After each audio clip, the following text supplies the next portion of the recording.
जिसका नाम ही मंगल हो, उसके राज में और उसके विभाग में सिर्फ अमंगल ही अमंगल दिखाई पड़े तो आप कह सकते हैं कि बिहार में जंगल राज से भी ज़्यादा भयावह स्थिति हो गई है।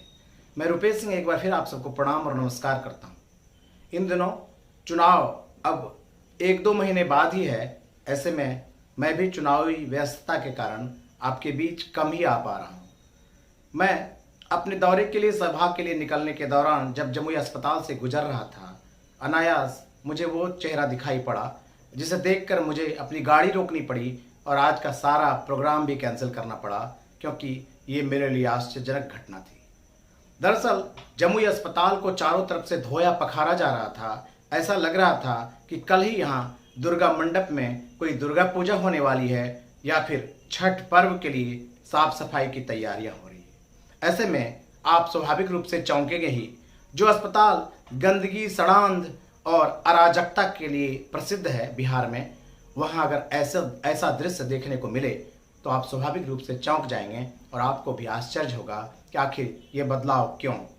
मैं भी ऐसे ही बदलाव को देखकर जमुई सदर अस्पताल के गेट पर पहुंचा तो देखा एक गार्ड पानी का पाइप लिए फव्वारा निकाल रहा है और कई सफाई कर्मी अपने अपने हाथ में झाड़ू, फिनाइल, वाइपर लिए पूरे फर्श इवन की अस्पताल के गेट के बाहर के एरिया को भी पखार रही थी। मैंने उनसे पूछा कि क्या यहाँ कुछ होने वाला है? आप लोग इतनी तन्मयता से अस्पताल के कोने कोने से गंदगी को निकालकर फिनाइल से धो रहे हैं और पूरा अस्पताल, सीढ़ियाँ, रेलिंग, यहाँ तक कि कोने और शौचालय में भी कहीं भी कोई गंदगी नहीं है। इतनी बड़ी संख्या में लगभग दर्जनों, कई दर्जन कह सकते हैं, सफाई कर्मी हर तल्ले पर ऐसे मुस्तैद जो शायद किसी प्राइवेट 5 स्टार हॉस्पिटल में भी आपको देखने को ना मिले। मैंने उनसे पूछा, कुछ तो झेप गए। गार्ड ने पाइप वहीं फेंकी और मुस्कुराते हुए भाग निकला। बहाना बनाया कि हर रविवार ऐसी सफाई होती है। तब तक एक सफाई कर्मी के मुंह से सच्चाई तो निकल ही गई। स्वास्थ्य मंत्री मंगल पांडे जमुई आने वाले हैं और इसी के लिए ये व्यवस्था की जा रही है। तो अगर स्वास्थ्य मंत्री मंगल पांडे अस्पताल का निरीक्षण बिहार में करते होते तो शायद ऐसी साफ सफाई हर रोज, हर 15 दिन में हो जाती और जमुई के जनता का या बिहार की जनता का भला तो हो ही जाता। लेकिन मंगल पांडे अस्पतालों के निरीक्षण के क्रम में कम ही दिखते हैं। अमूमन वो किसी सभा अथवा कार्यक्रम में अथवा पार्टी के लिए ही कहीं न कहीं दौरा करते दिखते हैं। मैं मानता हूं कि जंगल राज, जिसे बीजेपी के नीतीश कुमार की सरकार में जंगल राज कहा जाता है, उस जंगल राज के नुमाइंदे भी तब अस्पतालों में घूमते थे और जब स्वास्थ्य मंत्री अस्पताल में घूमेगा तो व्यवस्था निश्चित रूप से थोड़ी बहुत तो जरूर सुधर जाएगी, चाहे वो डर से ही सही, लेकिन व्यवस्था सुधर सकती है। लेकिन वर्तमान नीतीश कुमार और बीजेपी की सरकार में स्वास्थ्य मंत्री मंगल पांडे को लेकर जितना आरोप प्रत्यारोप लग रहा है, मैंने सोचा कि आज इसकी पड़ताल कर ही लूँ। आज का सारा कार्यक्रम मैंने रद्द कर दिया और मैंने अस्पताल के निरीक्षण के लिए पूरे शाम तक का समय, पूरा दिन बिना खाए पिए वहाँ गुजारा है। मैं उसे आपको दिखाई देता हूँ और आपकी आंखें फटी की फटी रह जाएगी और फिर आप तय करिएगा कि जमुई के बेला में जो मेडिकल कॉलेज बनाया जा रहा है उसका हश्र क्या होने वाला है। जब मैं सीढ़ियाँ चढ़ने लगा तो सीढ़ियों पर भी सफाई कर्मी अपने हाथ में झाड़ू और अन्य सफाई के औजार लिए घूम रहे थे। कोई झेप रहा था, कोई छिप रहा था। मैंने प्रसव वार्ड की तरफ जब अपना कदम बढ़ाया तो वहाँ भी एक नर्स मेरे सामने आई, लेकिन वीडियो चलाते हुए मोबाइल देखते ही वो झेपने लगी और अंदर भाग गई। मैंने आश्चर्यजनक चीज़ देखा कि जो प्रसव वार्ड था, अमूमन प्रसव वार्ड जहाँ महिलाएं होती हैं और अस्त व्यस्त स्थिति में होती है, चाहे प्रसव से पहले हो अथवा प्रसव से बाद, उनकी स्थिति इतनी चिंताजनक होती है, वो इतनी परेशान थक हाल होती है कि वो अपनी सुरक्षा कहाँ से कर पाएगी। मैंने आश्चर्य देखा कि जिस तल्ले पर, उस सदर अस्पताल जमुई के जिस तल्ले पर प्रसव वार्ड है, प्रसव से पहले जहां महिलाओं को रखा जाता है और प्रसव के बाद जहां महिलाओं को रखा जाता है, उन कमरे से सटे एक हॉल में लगभग 10 की संख्या में गार्ड यानी सुरक्षाकर्मी अपना डेरा डाले बैठे थे। उनका जो कपड़ा है वो खूंटी में टंगा था, बेड पर वो लोग आराम कर रहे थे, नीचे सामान बिखरा था। मैं सुरक्षाकर्मी को कोई आरोपित नहीं कर रहा हूँ, लेकिन वर्तमान दौर में जब हाल ही में गया में एम्बुलेंस में होमगार्ड की परीक्षा देकर बेहोश हुई एक अभ्यर्थी को अस्पताल ले जाने के दौरान गैंगरेप कर दिया गया।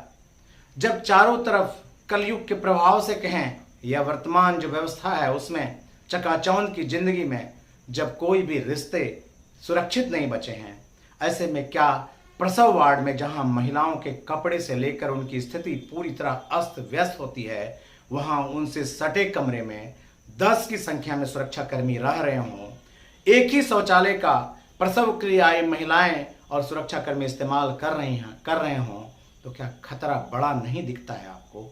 क्या इसका मतलब है कि सरकार, जिसके मुखिया अमूमन महिलाओं को, लड़कियों को देखने के बाद अक्सर ये पूछते हैं कि पहले तो तुम लोग कपड़ा नहीं पहनती थी, मैं आया तो कपड़ा पहनाने लगा, उन्हें यह पता नहीं चल रहा है कि उन्होंने महिलाओं की, प्रसव के लिए आए महिलाओं की सुरक्षा से इतना बड़ा खिलवाड़ करके रखा हुआ है? क्या यह सही है? मैंने इस बात को जानने के लिए सिविल सर्जन को फ़ोन लगाया तो उन्होंने कहा कि मेरी जगह आप डिप्टी सुपरिटेंडेंट और स्वास्थ्य प्रबंधक से बात कर लीजिए। मैंने डिप्टी सुपरिटेंडेंट को फ़ोन लगाया तो उन्होंने साफ कह दिया कि मुझे इस बारे में पता नहीं है। आप अंदाज़ा करिए कि जब एक पूरा हॉल, 10 के बेड वाला हॉल प्रसव वार्ड से सटे, प्रसव के लिए आई और प्रसव के बाद रखी गई महिलाओं से सटे हॉल में इतनी संख्या में सुरक्षाकर्मी रह रहे हों, और अगर डिप्टी सुपरिटेंडेंट अथवा CS यह कहे कि मुझे पता नहीं है, तो ऐसे स्वास्थ्य मंत्री को बिहार के सरकार में बने रहने का एक क्षण भी क्या हक है जो अपने अस्पताल और अपने अस्पताल की व्यवस्था के बारे में ना जानता हो। मैंने फिर जांच पड़ताल शुरू की, पूछा कि क्या स्वास्थ्य मंत्री जमुई अस्पताल आ रहे हैं। मैंने जब पूरी पड़ताल की तो पता चला कि वे NDA के कार्यकर्ता सम्मेलन में आ रहे हैं, और उनके NDA के कार्यकर्ता सम्मेलन में जमुई आने भर से अस्पताल में इतनी साफ सफाई, सुंदर व्यवस्था और चारों तरफ जो पदाधिकारी हैं, जो कर्मचारी हैं, वो मुस्तैद दिख रहे थे। तो अगर उन्होंने लगातार निरीक्षण किया होता तो शायद जमुई की स्वास्थ्य व्यवस्था बेहतर हो जाती। मैंने जैसे ही वहाँ से प्रसव वार्ड से आगे कदम बढ़ाया, दूसरे तल्ले पर मैंने देखा कि एक शिलापट लगी है। मैंने स्वाभाविक रूप से उसे पढ़ना चाहा, और जब मैंने उसे पढ़ा तो फिर मेरे पैरों तले जमीन खिसक गई। सितंबर 2024 में नीतीश कुमार और JP नड्डा, भाई बात समझिए, ये सिर्फ नीतीश कुमार की बात नहीं है। बिहार में जितने भी कर्म और कुकर्म हो रहे हैं वो अकेले नीतीश कुमार नहीं कर रहे हैं, उनके साथ BJP के लोग भी हैं, और इसलिए इस शिलापट में भी नीतीश कुमार के साथ JP नड्डा का नाम लिखा था। इन लोगों ने फोटो खिंचवाई थी और शिलापट में लिखा था कि ये 10 बेड का ICU है। मैंने चारों तरफ दीवार में और उसके गेट पर ICU लिखा हुआ ढूंढना चाहा, ढूंढता रह गया, कहीं भी ICU लिखा नहीं मिला। इस शिलापट से जरूर पता चला कि ये हॉल जहां यह शिलापट लगा है ये ICU है। शायद जमुई के लोग जानते भी नहीं होंगे कि जमुई अस्पताल में 10 बेड का ICU 1 साल पहले उद्घाटन कर दिया गया है। शिलान्यास नहीं कह रहा हूं मैं, आप बात को गौर करिए। उद्घाटन कर दिया गया है, और उद्घाटन करने के बाद उस ICU में आज तक कोई भी व्यक्ति भर्ती नहीं हुआ, और उसके दरवाजे पर ताला लटका हुआ था। यहां तक कि ICU वार्ड के ऊपर भी कहीं ICU लिखा नहीं था। अब अंदाज करिए कि बिहार की सरकार और बिहार की सरकार के स्वास्थ्य मंत्री जनता के साथ कितना बड़ा मजाक कर रहे हैं।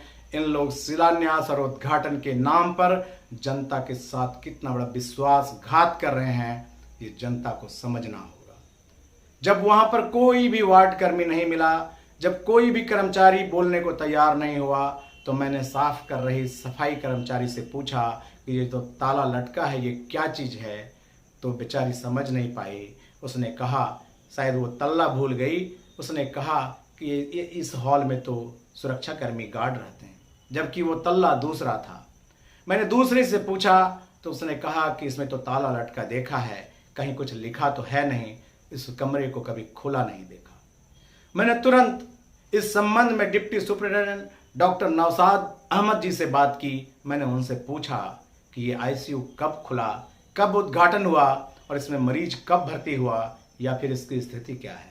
उन्होंने जो बताया मैं उनकी जवानी भी आपको सुना दूंगा। उन्होंने साफ बताया कि आईसीयू का उद्घाटन तो हुआ है, परंतु इसके लिए जो trend staff, nurse, compounder, dresser इत्यादि की आवश्यकता होती है, उसकी बहाली यहाँ पर इस आईसीयू के लिए नहीं की गई। जो ट्रेंड डॉक्टर होते हैं आईसीयू के सारी व्यवस्था को, जो इंटेंसिव केयर में जो व्यक्ति अपनी जान की अंतिम सांस ले रहा हो, उसकी सुरक्षा के लिए, उसके इलाज के लिए जो ट्रेंड डॉक्टर होते हैं, वो डॉक्टर, नर्स और अन्य स्वास्थ्य कर्मियों की कोई बहाली इस आईसीयू के लिए नहीं हुई है, तो आईसीयू को चलाएगा कौन? अब आप इससे समझ सकते हैं कि जब इंफ्रास्ट्रक्चर किया गया, जुटाया गया, उसे खरीदा गया होगा, औने पौने दाम में आईसीयू बनाया गया होगा, उसकी मशीनें खरीदी गई होगी और 1 साल से ये सब डंप पड़ा है, तो आप इससे साफ समझ सकते हैं कि बिहार के स्वास्थ्य मंत्री जो बिल्डिंग बना रहे हैं, जो तरह तरह की यूनिटें खोल रहे हैं, वहाँ निश्चित रूप से जो बेड है, जो इक्विपमेंट है, जो यंत्र है, जो औजार है, उसे खरीदा जा रहा है और उससे रुपये का बंदरबाट किया जा रहा है। इन चीज़ों के सिलापट से, इन्हें खोलने से जनता को उसका एक भी लाभ 1 साल में नहीं मिला है, तो निश्चित रूप से ये रुपया लूटने की कोशिश है और ये रुपया लूटने का नायाब तरीका है, जिसमें मिठाई के डब्बे बनाए जाते हैं, फीता बांधा जाता है, मंत्री, मुख्यमंत्री कैंची लेकर के उस फीते को काटते हैं, लोग, जनता जमूरे की तरह ताली बजाती है और फिर उसका काम वहीं पर समाप्त हो जाता है। यानी सामान खरीदे गए, बिल्डिंग बनाए गए, उन पैसों को लूटा गया, कमीशनखोरी की गई, लेकिन उसका लाभ जिस जनता को मिलना चाहिए था वो नहीं मिला। आपको तय करना होगा कि बिहार को गर्त में ढकेलने वाले इन लोगों ने जनता के साथ कितना बड़ा दगाबाजी, कितना बड़ा अन्याय किया है, कितनी बड़ी धोखाधड़ी की है। अगर एक छोटा 10-20 रुपया आप किसी से ठग लेते हैं तो आपके ऊपर धोखाधड़ी का मुकदमा होता है, और जब लाखों जनता को स्वास्थ्य मंत्री, बिहार की सरकार के मुख्यमंत्री और केंद्र के मंत्री इस तरह धोखाधड़ी करते हों, तो उनकी सजा कौन तय करेगा? अब जो स्थिति न्यायालय की बनी है, ऐसे में सरकार के नुमाइंदे को भारत में सजा सुनाए जाने की घटना देखने को कम मिल रही है कि वो सरकार में हो और उसे सजा हो जाए, ये संभव नहीं है। ऐसे में आप जनता ही अब सजा भी तय करेंगे और निर्णय भी सुनाएंगे कि ऐसे लोगों को क्या सजा मिलनी चाहिए, और ये सजा आप अपने वोट से दे सकते हैं। निर्णय आपका स्वतंत्र होगा, आपका वोट आपके लिए आपका सब कुछ सबसे बड़ा हथियार है, जो आपके साथ धोखाधड़ी करने वाले को सजा सुनाएगा। धन्यवाद, प्रणाम।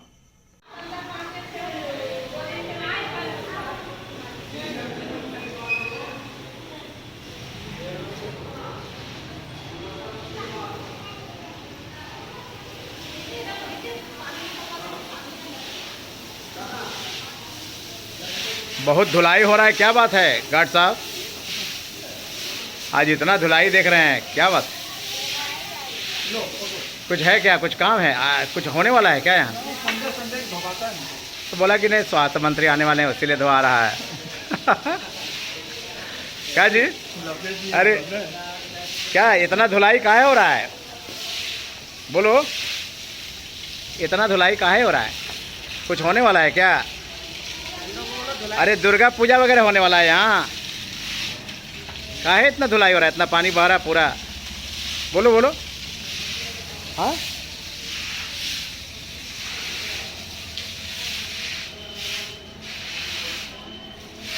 देखो बाबू, हमको मत भिगा देना कुछ।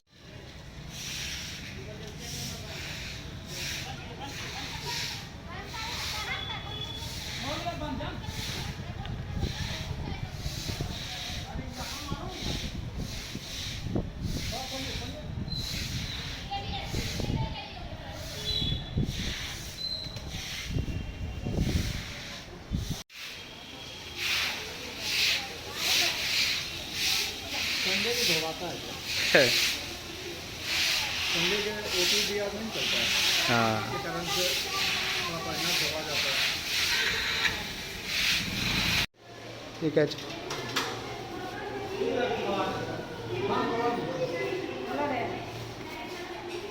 ठीक।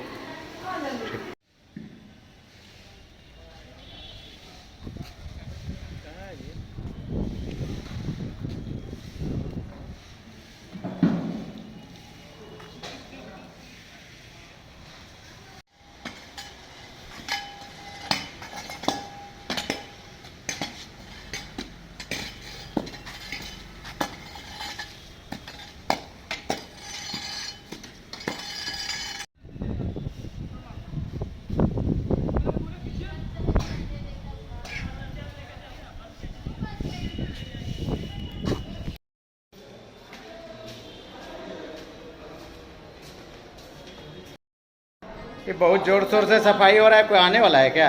हाँ कोई आने वाला है क्या? जी। कौन? श्री मंगल पांडे तो कब आएंगे? कल आएंगे वो। तो इसी के लिए इतना सफाई हो रहा है जी। कि नहीं? ये सामने जो है, सामने जो दिख रहा है ना, ये वाला,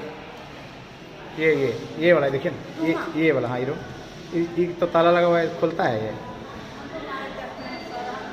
जानते हैं नहीं, इसे खुला हुआ अभी नहीं ना है, हम तो नहीं देखते हैं। ताला लगा हुआ है जैसे। जैसे हमको शिफ्ट बदलाता है तो नहीं जानते हैं इसमें ताला लगा हुआ है, ये खुलता है, ये हम पूछ रहे हैं। अब हम नहीं जानते हैं।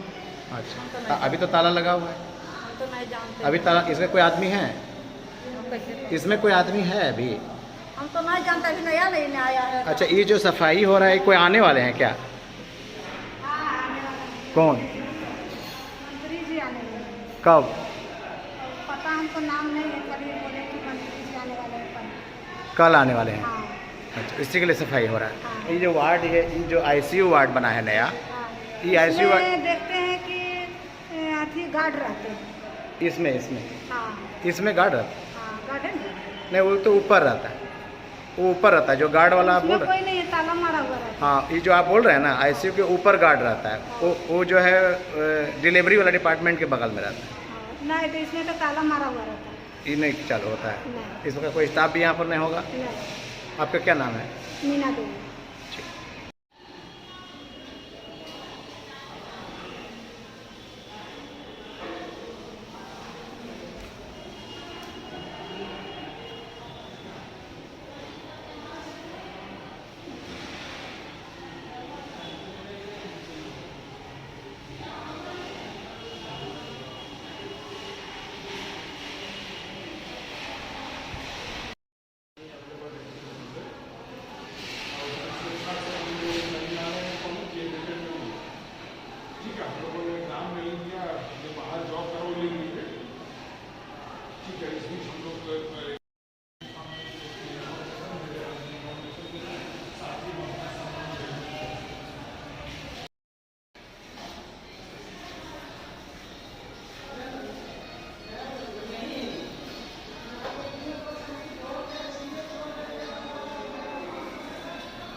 उस इधर गार्ड जो हाँ, है, हाँ, उस पर कितना गार्ड रहता है? मैंने उसको ऑनलाइन मोबाइल में कितना गार्ड रहता है? और हम पत्रकार हैं, कितना गार्ड रहता है? हम खाली इतना ही पूछ रहे हैं आपसे। उसमें नीचे करिए ना मोबाइल, हम बता। ठीक है।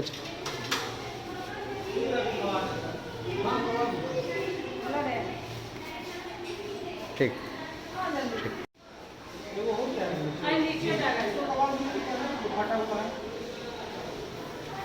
ये सब लग रहा है आज, ये क्या चीज़ लग रहा है? क्या बोले? आईसीयू मटेरियल है। अच्छा, डॉक्टर ये दूसरे को कहा बाकी जो चीज आइडेंटिफाई है रूम में ना। जो सूचना देना है, हाँ, वही चीज इसमें लग रहा है। आप यहाँ के क्या वेंडर हैं? ये वेंडर नहीं है, स्टाफ है। आप यहाँ के स्टाफ हैं? उसको सवाल लो। हाँ, बढ़िया बढ़िया सवाल लो।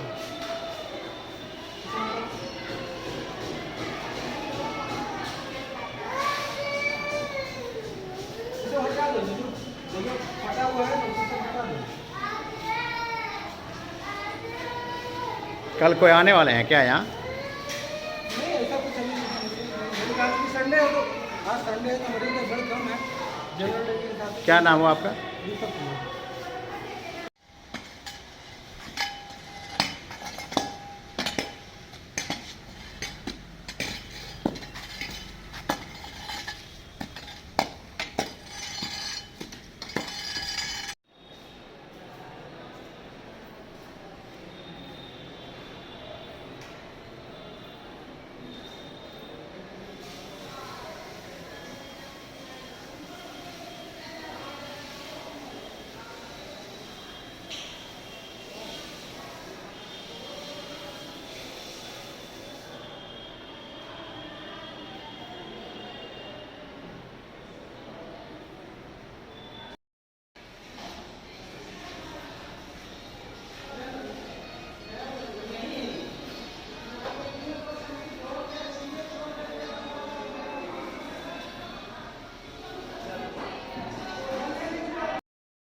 ये बहुत जोर शोर से सफाई हो रहा है, कोई आने वाला है क्या?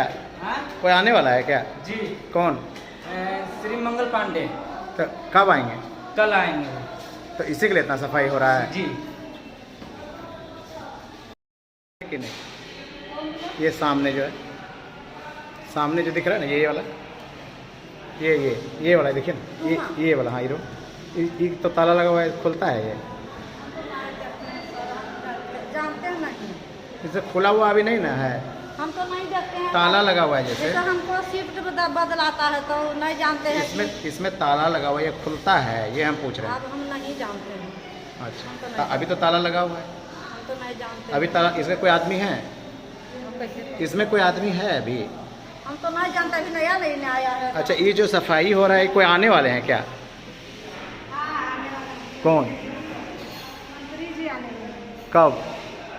पता हमको नाम नहीं है, कभी बोले कि मंत्री जी आने वाले हैं कल। कल आने वाले हैं। हाँ अच्छा, इसी के लिए सफाई हो रहा है। हाँ। ये जो वार्ड है, ये जो आईसीयू वार्ड बना है नया, हाँ।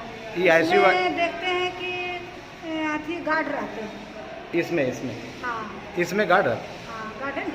नहीं, वो तो ऊपर रहता है, वो ऊपर रहता है जो गार्ड वाला आप बोल इसमें रहे हैं। कोई नहीं है, ताला मारा हुआ रहता है। हाँ, ये जो आप बोल रहे हैं ना, आईसीयू के ऊपर गार्ड रहता है, वो जो है डिलीवरी वाला डिपार्टमेंट के बगल में रहता है। हाँ, नहीं तो इसमें तो ताला मारा हुआ रहता है। ये नहीं चालू होता है? नहीं इसमें कोई स्टाफ भी यहाँ पर नहीं होगा? नहीं। आपका क्या नाम है? मीना देवी।